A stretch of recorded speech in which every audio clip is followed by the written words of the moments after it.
Hi everyone, welcome to my another video. আজকে দেবার ছুটি ছিল আর সকাল থেকে প্রচণ্ড বৃষ্টি হচ্ছিল। তাতে কি আমাদের মাথায় ভূত চাপলে সেটা আটকানোর ক্ষমতা কারণ নেই। 2 ঘন্টা ক্যাব বুক করে আমরা দাঁড়িয়েছিলাম, একটাও ক্যাব আসছিল না আর পরস্পর ক্যান্সেল করে দিচ্ছিল। তারপর অ্যাট লাস্ট আমরা 2 ঘন্টা পর একটা ক্যাব পাই। ক্যাবে উঠে যেতে যেতে কিছুটা রাস্তা যাওয়ার পরেই প্রচণ্ড পরিমাণে বৃষ্টি নেমে গেছে।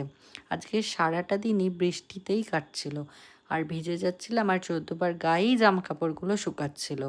তারপরে আমরা চলে গেলাম যে কাজটা করতে গেছিলাম, দেবার চশমা নিতে। চশমা নেওয়া হয়ে গেছে, এবার আমরা ম্যাপ দেখে একটা ফেমাস দোকান খুঁজছি, কিন্তু খুঁজে আর পাচ্ছিলাম না। বৃষ্টির মধ্যে শুধু এদিক আর ওদিক করছিলাম। লাস্টে আমাদের চোখে পড়লো এই ব্রডওয়েতে, তাই ভেজা অবস্থায় কাঁপতে কাঁপতে আমরা ঢুকে পড়লাম এখানে। পেয়েছিল প্রচণ্ড খিদে, তাই খাবার নিয়ে নিলাম। খেয়ে দিয়ে আবারও আমরা বেরিয়ে পড়েছি ওই ফেমাস দোকানটা খোঁজার জন্য। সে যে একটু খাইয়ে এত হাঁটিয়েছে তোমাদের কি বলবো।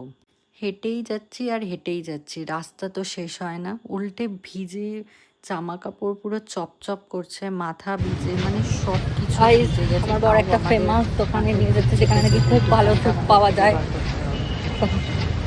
তার আগে খাইয়েছে একটু রাইস, কিন্তু তার থেকে ডবল হাঁটিয়ে নিয়েছে।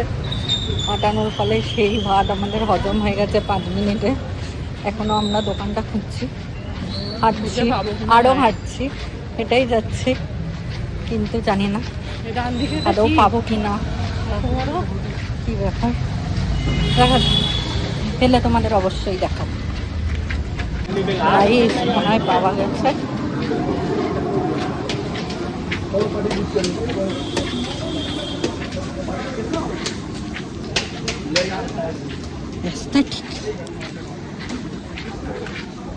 রাইস আমার বর বলেছে খুঁজে পাওয়া গেছে, কিন্তু আমরা এখনো খুঁজে পাইনি, এখনো হাঁটছি।